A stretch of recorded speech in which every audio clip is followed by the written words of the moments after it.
Hello, guys. Welcome and welcome back to my channel. I Jyotsna Singh a CBSE 8th grader. तो आप लोगों का मेरे चैनल पे बहुत बहुत बहुत ज़्यादा स्वागत है and thank you for clicking on this video. तो गाइस सबसे पहले बहुत बहुत बड़ा सॉरी, क्योंकि मुझे पता है कि ये एक लॉन्ग वीडियो है, मतलब व्लॉग काफ़ी देर बाद आ रहा है। जहाँ तक कि मैं मिनी व्लॉग्स पोस्ट कर रही थी शॉर्ट्स में, लेकिन आई गेस आपने वो नहीं देखे हैं, but you can check it out.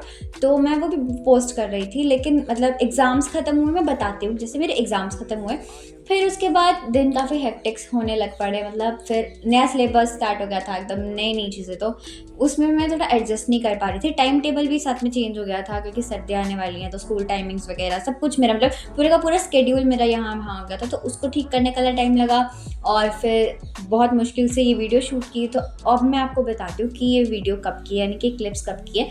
तो ये क्लिप्स हैं 7 अक्टूबर की, यानी कि ट्यूसडे की। तो बेसिकली हमें 6 अक्टूबर और 7 अक्टूबर यानी मंडे और ट्यूसडे को छुट्टी दे दी गई थी हमारे सेक्रेटरीट की तरफ से, क्योंकि जहाँ पे मैं रहती हूँ यहाँ पे बहुत ठंड थी उस वक्त। हाँ, मतलब ज़्यादा नहीं थी, बट थी ओवरऑल, क्योंकि 2 दिन लगातार बारिश हुई हमारे यहाँ पर, जिसकी वजह से ठंड ज़्यादा बढ़ गई थी। तो हमने, मतलब छुट्टी दे दी गई थी हमें, तो फिर हम स्कूल नहीं गए थे, लेकिन हमारे ऑनलाइन क्लासेस लगी थी। And now guys, back to the video. मैं आपको बताती हूँ कि वीडियो में क्या हो रहा है। तो मैंने जैसे बताया कि मैं क्लासेस वगैरह लग रही थी, तो मैं 9:30 बजे उठी, क्योंकि मैं रात को अपने इसी मतलब ज्योग्राफी के चैप्टर का लेक्चर ले रही थी, तो मुझे उसके लिए लेट हो गया था। तो फिर मैंने लेक्चर वगैरह लेके मैं 1 बजे तक सो गई थी। और यहाँ पर फिर अगले दिन ना मैं 9:30 बजे उठी सुबह। मैं फटाफट से फ्रेशअप हुई, और ब्रेकफास्ट मैंने करने का टाइम नहीं मिला, क्योंकि फिर मेरी क्लास का लिंक आ गया था। तो मैंने अपनी यहाँ पे ज्योग्राफी की क्लास अटेंड की है, जिसमें मैम हमें हमारे ज्योग्राफी का थर्ड चैप्टर यानी कि एग्रीकल्चर पढ़ा रहे थे। और यहाँ पे साथ में मैं ब्रेकफास्ट भी कर रही थी, जो कि मैंने ब्रेकफास्ट में पनीर के परांठे लिए थे। And to be honest, I love paneer के परांठा अ लॉट। तो यहाँ पे मैं वो खा रही थी, और साथ में अपना ज्योग्राफी का लेक्चर भी अटेंड कर रही थी। और हाँ गाइज, मेरे स्कूल में नया सिलेबस स्टार्ट हो चुका है, और मैं उसके साथ काम कर रही हूँ। और फिर वो लेक्चर अटेंड करने के बाद मेरा इंग्लिश का लेक्चर लग गया था, जिसमें मैं गुलाब जामुन भी खा रही थी। तो मैंने पापा को कहा था कि पापा मुझे गुलाब जामुन खाने हैं, मुझे गुलाब जामुन लेके देना। तो मेरे पापा जब मार्केट से वापस आए थे, तो वो ले आए थे मेरे लिए। और यहाँ पे मैं अपना इंग्लिश ग्रामर का लेक्चर लगा रही थी। बेसिकली मैम ग्रामर का टॉपिक करवा रही थी, जो कि था प्रपोजिशन। हाँ, मतलब हमें प्रपोजिशन फर्स्ट से ही स्टार्ट हो जाता है बेसिकली, लेकिन मतलब हर क्लास में ये चलते रहता है। तो हमें ऑनलाइन लेक्चर में मैम ने लिटरेचर को छोड़ा, क्योंकि लिटरेचर का फिर हमें लेसन्स वगैरह समझाने पड़ते हैं, और वो इतना पॉसिबल नहीं हो पाता है ऑनलाइन में। तो मैम ने हमें ग्रामर का टॉपिक मतलब पढ़ाया यहाँ पर, और जो कि था प्रपोजिशन। और यहाँ पर मैं अपनी इंग्लिश ग्रामर का लेक्चर अटेंड कर रही थी।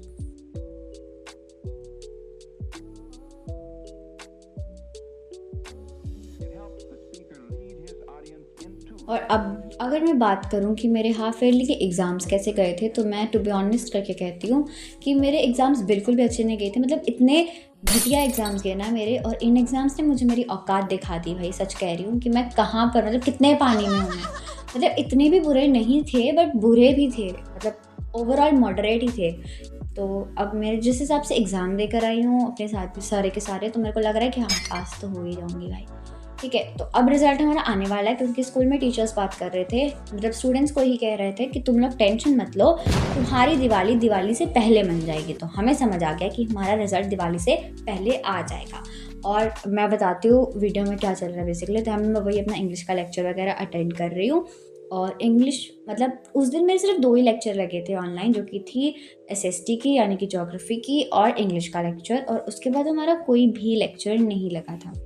और फिर जैसे मैंने अपनी ऑनलाइन क्लासेस अटेंड की, तो फिर उसके बाद मैंने मतलब थोड़ी देर का नैप ले लिया था, और फिर मैं सो गई थी। और फिर जब मैं सोकर उठी, तो शाम के तो 4 बज गए थे। तो फिर मैंने मैगी बनाई, और फिर मैगी बनाने के बाद यहाँ पे मेरे भाई को देखो भाई, मतलब इसने मुझे इतना परेशान किया ना उस दिन। तो उस टाइम पे मैं और भाई अकेले थे घर पे, और इसने मुझे बहुत परेशान किया, क्योंकि मम्मा लंच पे गए थे। और फिर जब मम्मा लंच से वापस आए, तो उन मम्मा को मतलब रिटर्न गिफ्ट मिला था, जिनके लंच पे मम्मा गए थे, वहाँ से इन्होंने लड्डू का बॉक्स भेजा था। मैं खाती नहीं थी, बट बेसिकली मैंने खा लिए। और फिर अगले दिन था मेरा डिबेट कंपटीशन, जिसका टॉपिक था I guess, is Gandhian philosophy is still relevant in contemporary India और समथिंग लाइक दिस। तो उसके लिए मैंने अपना स्क्रिप्ट वगैरह तो सब कुछ लिख लिया था। तो फिर मैं शाम के टाइम पे छत पे चली गई थी और लैपटॉप लेके गई थी ताकि मैं चैट जीपीटी की थोड़ी हेल्प ले सकूँ। तो मैं वहीं से प्रैक्टिस कर रही थी।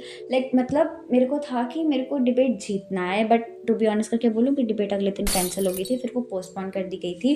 और मैं छत पे गई थी ताकि थोड़ी फ्रेश एयर भी ले सकूँ, क्योंकि मैं पूरा दिन घर के अंदर ही बैठी रहती हूँ, मतलब बाहर तो निकलती ही नहीं हूँ। तो मैं थोड़ी देर के लिए छत पे चली गई थी और यहाँ पे वही डिबेट का प्रैक्टिस कर रही थी। और मतलब आप देख सकते हो बैकग्राउंड, अगर आप देखोगे ना तो आपने नोटिस किया कि मैं कितना, मतलब जब लाइट था मतलब थोड़ा, तब मैं तब गई थी, और जब ये क्लिप एंड होगा तब देखना कि कितना अंधेरा हो चुका होगा। और मैं इस टॉपिक के फेवर में थी, तो मेरे पास काफ़ी ज़्यादा पॉइंट्स थे कि मैं गांधी जी के फेवर में बोल सकूं। और मतलब हमारी डिबेट हुई भी, लेकिन फिर कुछ मिसअंडरस्टैंडिंग हो गई थी दोनों टीम्स के बीच में, तो उसकी वजह से डिबेट को कैंसिल कर दिया गया और कहा कि आपकी डिबेट अगले दिन होगी। लेकिन टू बी ऑनेस्ट उसके अगले दिन भी नहीं हुई थी और अभी तक हुई ही नहीं है।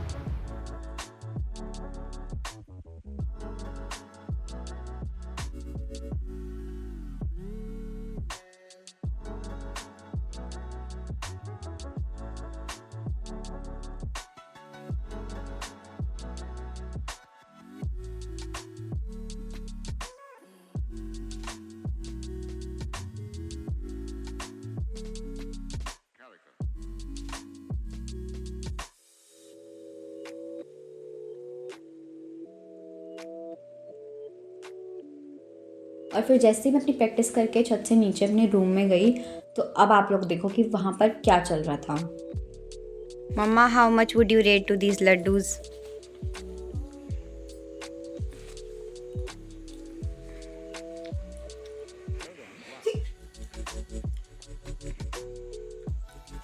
Eight out of 10। और आप बताइए, आपके तो दांत भी नहीं है, आप लड्डू कैसे खा रहे हो? आप इसको कितना रेट करना चाहोगे?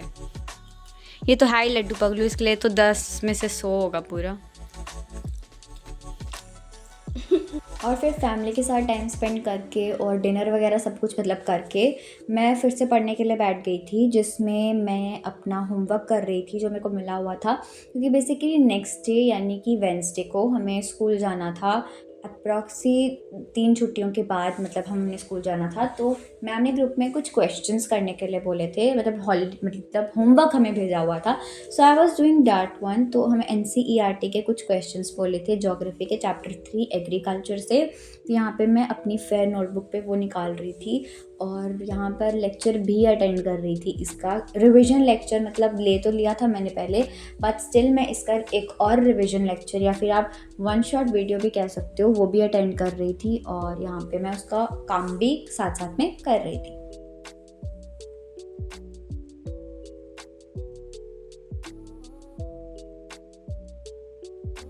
It helps the speaker lead his audience into the scene he describes by creating an imaginary picture. Usually, it's something that moves.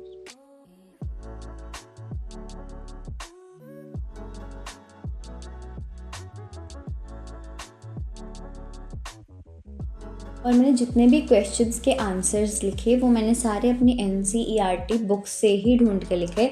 और टू बी ऑनेस्ट मुझे बुक से ढूंढना काफ़ी ज़्यादा इजी लगता है रेदर देन यूजिंग ChatGPT और something. तो फिर उसके बाद मैं अपना साइंस का चैप्टर रीड करने के लिए बैठ गई थी, क्योंकि मैम ने कहा था कि आपको उस चैप्टर यानी कि chapter 5 conservation of plants and animals की आपको इंपॉर्टेंट टर्म्स अपनी फेयर नोटबुक पे राइट डाउन करनी है।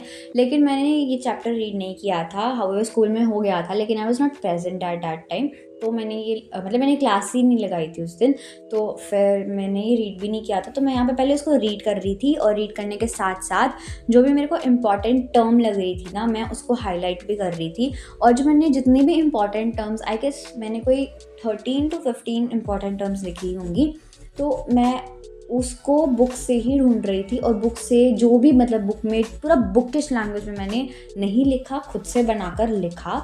और हाँ मतलब बुक से ही ढूंढना मैं ज़्यादा, और आप लोगों को मैं ज़्यादा बुक से प्रेफर करती हूँ।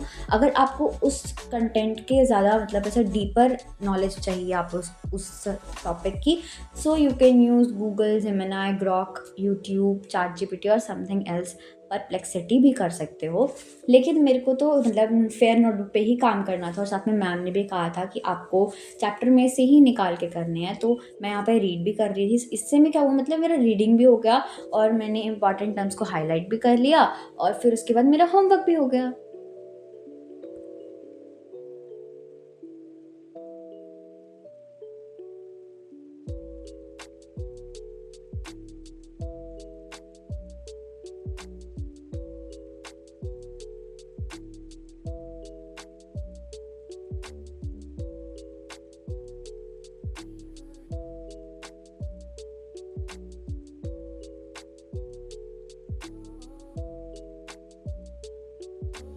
It helps the speaker lead his audience into the scene he describes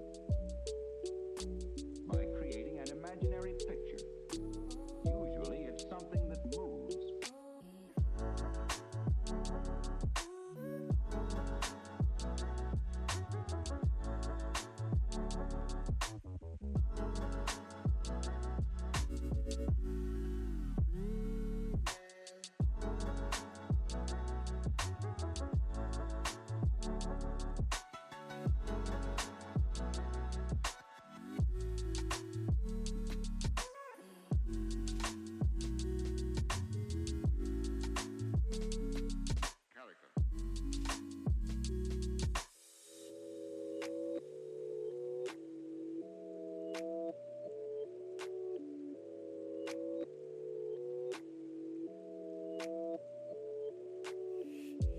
और फिर मेरी जैसे ही रीडिंग ख़त्म हुई वैसे ही मैंने अपनी फेयर नोटबुक निकाली और जो भी मैंने पॉइंट्स या फिर टर्म्स हाईलाइट की थी उसे अपनी फेयर नोटबुक पे राइट डाउन किया।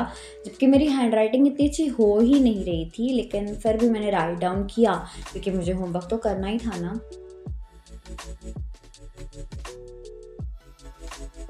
And by the way guys, मैं आप लोगों को बता दूं कि जिस हिसाब से मेरे एग्ज़ाम्स गए ना, उस कंडीशन को देखते मेरी फैमिली वालों ने मुझे उमंग टर्म 2 का बैच परचेज़ करके दे दिया है, जिसकी क्लासेस 13 अक्टूबर से स्टार्ट होने वाली हैं। तो अगर आप भी 8th स्टैंडर्ड में हो और आपको लग रहा है कि आपके हाफ ईयरलीज अच्छे नहीं गए थे और आप टर्म 2 में उससे मच बेटर परफॉर्म करना चाहते हो, so if you guys want to purchase that batch you can, जो कि सिर्फ और सिर्फ 1299 रुपीज़ का है। So if you guys are willing so then you can.